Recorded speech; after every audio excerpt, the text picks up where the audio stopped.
Hi, I'm Tim Flanagan. I am here today with my co-host Amanda Kramer for another episode of Winning Through Culture.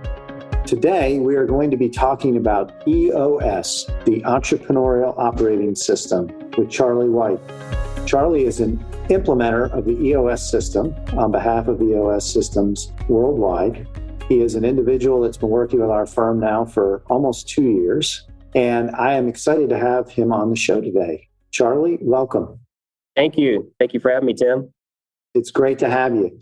So as Amanda and I were talking about this particular episode, we were reflecting on the fact that ultimately the healthy culture that we have been intentionally working on building does have a lot to do with the way we operate the business on a day-to-day basis. And EOS has helped us immensely, as it has, I know, 100,000 companies all over the world simplify, clarify, and ultimately achieve their vision. So again, I'm happy to have Amanda with us today, since she is not only the champion of our culture here and the firm, but she's also the lead expert in our organization on EOS and has been trained as a facilitator. Yes, looking forward to the conversation. So Charley, EOS has helped us and a number of other organizations figure out how to approach the responsibilities of ownership. Can you walk our listeners through the 6 components of EOS? Absolutely. The 6 key components of EOS really stems from a discovery that the creator of EOS, Gino Wickman, made with his team. And it was really about the fact that leaders, business owners, entrepreneurs, they all tend to wrestle with 100 plus different things simultaneously. And that stemmed to a different discovery that he got from that, which was basically that to the extent that you can focus and strengthen 6 key components, that all of those 100 plus different things just tend to fall into place. And they fall into place because they're really just symptoms of a root cause.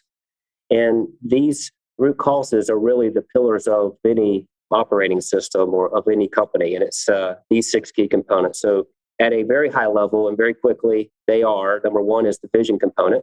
And basically, what we want to do with the vision component is get the business owner and the leaders of the organization, the leadership team, we refer to it, all on the same page with where they're going and how they're going to get there.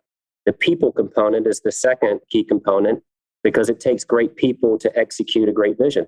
And great people are defined differently from one organization to another. So we want to define what is great people for your unique organization, and then what is the best structure going forward for the next 6 to 12 months that'll bring about a culture of accountability at every function.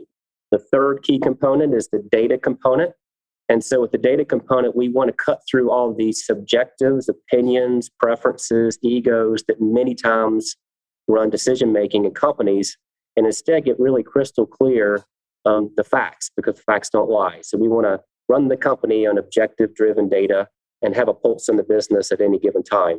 And once we start to strengthen those first 3 components, what happens is that your company becomes more transparent. It's more open and honest. And with that, your obstacles, barriers, perceived problems, concerns, as well as your opportunities and ideas, they come to the forefront. They become more visible. And with that, takes us to the 4th key component, which is your issues component. Every company has their fair share of ongoing issues. It's the great companies that identify their key issues early and often, and then go about addressing those issues at the root cause for the long-term greater good of the company. Put another way, your ability to solve issues and identify issues effectively is in direct proportion to your ability to achieve your vision. That brings us to the 5th key component, and that's your process component. So here's where, for everything that goes on in your organization, we just want to make sure it's being done the best way and the right way every single time. For the ordinary things that go on day to day, week to week. So we want to systemize the ordinary so we can humanize the extraordinary, the exceptions that are going to happen in your organization. And then once we are clear on all of that, we just got to get those processes followed by everyone in the company that touch them. And then finally, that brings us to the final key component, the traction component. That's where we bring your vision down to the ground and we go into execution mode. We build disciplines and accountability throughout the entire organization to make that vision a reality. And so it's a very holistic model. When you strengthen one component, indirectly, you'll strengthen another one usually. And the whole journey is strengthening all six. Well, and I think you mentioned it. You talked about, of course, issues being one of the components. And a lot of the times, the word issue will have a negative connotation. And simply in EOS terminology, an issue is an opportunity. It's something that needs to be identified, discussed, and potentially solved for. So I think it's really important as entrepreneurs and small business owners, as you're thinking about the 6 key components of EOS, keep in mind that if you hear the word issue, it is not necessarily something that is negative in any way, shape, or form. It could simply be the opposite. It's definitely an opportunity, something that could move your business forward if identified, discussed, and solved for appropriately. So Charley, we talked a little bit about the fact that, we started as an organization in our EOS journey in 2019, and it definitely is an evolution. And we are still progressing in our competency in the 6 key components, our competency in the toolkit that's provided as being part of the EOS family, as I like to say. But I think it would be really good for you to share, when does a business owner kind of like raise their hand and say, ooh, I think I need a system? What is that process, mindset, in your experience? What does that look like, or how does that come to be when someone says, okay, I think a system is necessary now? It's a great question. And I typically answer that with what we see is usually a business owner, whoever's leading the organization, they're frustrated. And there's typically 5 common frustrations that we see, which are totally natural. And I experienced it myself when I was running a company as well. And the first of those is just a lack of control, a feeling that you don't have control over your time or the market or your company. Instead of controlling your business, you feel like the business is controlling you and your life. So that's one frustration. Another frustration that's common is people. Simply put, you're frustrated with some of your employees, customers, vendors, partners. They don't seem to listen, understand you, or follow through with their actions. And basically, you're just not on the same page. Another common frustration is profit. Simply put, not enough of it. You're working harder than ever before to make less money, it seems like. And then a fourth frustration is that you're hitting a ceiling, the company level, departmental level, or individual level, and sometimes all 3. And you feel like you're just sort of stuck spinning your wheels. You can't break through to that next level, no matter what you try. And so that leads us to the 5th frustration that we see a lot, which is nothing's working. You're trying all these different things, whether you've read some incredible books have been recommended to you, or you're working with a new tool that somebody has shared with you, but it's not sticking. And the team that you're working with is starting to become numb because you're always trying something new and different, but it's never really, really sticking. Yeah, absolutely. And I think kind of going back to that process of knowing when it's necessary to say, okay, raise my hand. I think we need to do something differently here.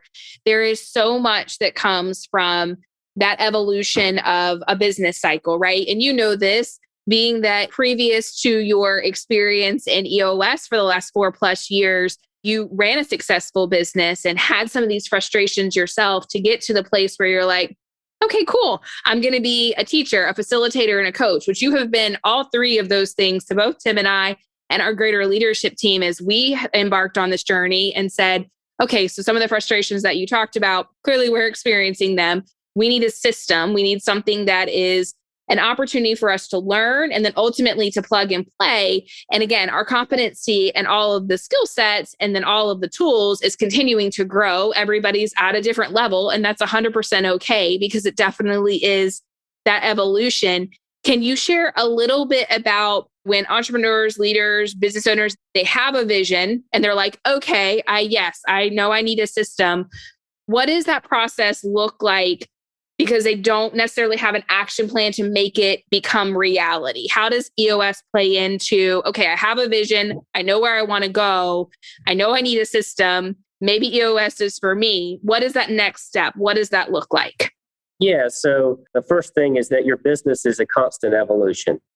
And so having an operating system that's well implemented is just going to help you have a framework for you to evolve your business where you want to evolve it with intention. And so you can't do it alone. Tim, you know this. You can't do all this alone. It takes a village. It takes your leadership team to get it done. And so So first of all, whatever you decide to do with an operating system, if you embark on EOS or some other system, it needs to be a collaborative effort with your leadership team. And that's why we only work with the leadership team. Because as we always say, as the leadership team goes, so goes the rest of the organization. So you're exactly right, Amanda. Every business owner, entrepreneur has a vision in their head.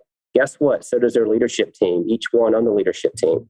And it's slightly different from the one that's in their head. So the whole idea of getting everybody seeing the same thing, wanting the same thing, and having all of that human energy focused in one meaningful direction so you can execute it is all about getting everyone on the same page with that vision. And so that's what we do when we lay the foundation of EOS in the first 3 sessions, is getting everyone on the same page with where we're going, how we're going to get there, and then we build traction from there. Yeah, Charlie, I was listening to you and Amanda. I mean, I remember I first looked at EOS almost 6 years ago, and at the time actually backed away because I did not think our organization was ready for it as the team was structured at that present time. In looking back over the 2 years we've worked together now, I don't know how we would have accomplished what we've accomplished growing like we've grown without the system. The one thing that I realized 6 years ago was everybody was not on the same page. The vision, to your point, I had a vision, we had a vision, people had collectively individual visions that were going in different directions. Candidly, I was just concerned about putting that out on the table 6 years ago and how that might unfold. So I backed away from EOS. Now, though, I look at where we are as an organization and as a leadership team, and we have a clear vision, and everybody's very clear on it and very committed to it. You know, there's a lot of tools in EOS. There's a lot of terminology, VTO being one of them. Do you want to talk a little bit about VTO, Vision Traction Organizer, and how that's a tool that's used in EOS to help get everybody on the same page around vision? Absolutely. It's one of our foundational tools, and we start to work with the VTO in our second and third session that completes the foundation of the operating system. And I want to set that context because it's important for listeners to know that we intentionally try to build a foundation of traction first in our first session, and then we start building a vision upon that foundation. So the VTO is a very powerful tool that on one side you have the vision side of it, and the other side is the traction. And so the vision side is composed of 5 big questions that every organization ought to be crystal clear on and on the same page with. It starts with your core values. And what we find is that a lot of our clients that we engage with, they have core values, or they say they do. And we find out that it doesn't really matter if you have core values if they're not being lived, and if it doesn't define the culture that you're trying to create. Most people go about figuring out their core values and make mistakes. And then one of the biggest mistakes is that they pick core values that they think they want the outside world to think of them. And what we walk our clients through is making sure that it's 100% inward facing, that it's completely authentic, and that it's got to stem from the leadership team, because it's those attitudes, mindsets, behaviors that really bring out the best work out of your organization. And it's how you should hire, fire, recognize, and reward people through that. From there is the next question, which is, what is your core focus? And we want to get crystal clear on what you are as an organization. What is your purpose, your cause, or your passion? Be concise with that, and coupled with what is your niche? What is your contribution, and so forth to the world? So it's every company's in business to make money, but this is more than that. This is your why. And then that follows the third question, which is where you want to take this? Where are you going long term as an organization? And so we have a core target. Most companies go with a 10-year long-range target. And so this is where we just want to get crystal clear what kind of impact can we make over the next 10 years and rally everyone around it. And then we get to the fourth question, which is, okay, how are we going to get there? And that's through your marketing strategy. And this is the first question that's really outward facing now. And it has 4 parts, getting clear in your target market, on your 3 uniques, your differentiators that really resonate with that target market, having a proven process in place, as well as a guarantee, a pledge, or a promise, or a commitment that follows through for any kind of customer entertaining doing business with you. So that's the powerful marketing strategy we want to get everybody in agreement to. And then finally, we want to paint a 3-year picture. And it's a picture, not a plan, but we want to get everybody in the room on the leadership team seeing the same thing in their mind's eye. Because the more they can see the same thing, the more they're likely to make it happen, and it sets you up for great one-year planning. So you flip over the VTO to the other side. This is where we prioritize and plan how we're going to execute the vision. And it starts with a one-year plan where we're going to have clear measurables for the year, and then 3 to 7 goals that are going to be the most impactful goals to help that 3-year picture come to reality. From there, we're going to throw you into a 90-day world, and we're going to, at the quarterly segment, we're going to also have short-term prediction on your measurables, and then 3 to 7, what we call rocks. Those are 90-day priorities that have to get done in the next 90 days to keep you on track for your one-year plan to get executed.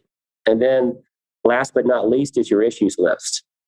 And just like Amanda said, those are the list of things that are really opportunities to improve or to address. And the issues are your friends. They're there to tell you something. So we want to get all of those out of your heads onto one list so you can sort of see the lay of the land. As I was listening to you talk about the core values in the early stages of us engaging with you, I know Amanda remembers this. You may remember this, Charley. We felt pretty convicted as a team that we already did that exercise. We didn't need to go through it again. So let's move on. And I appreciated the fact that you said trust the process. And eventually, I believe we relented and we trusted the process. And it did certainly reveal, I mean, Amanda and I talk about on this podcast a lot, the importance of a set of values that everyone is living by, not just reading off of or pointing to on a wall, but is living by. And I know that exercise for us helped us realize that the words we were using to describe our core values meant different things to different people. And the exercise of articulating what those words meant, which is where we eventually arrived as a team, helped make it much clearer for each of us what it actually looked like to live that value behaviorally and attitudinally versus just say, oh, yeah, that's important to us. Well, and I think it's important to note that it is terminology that we use.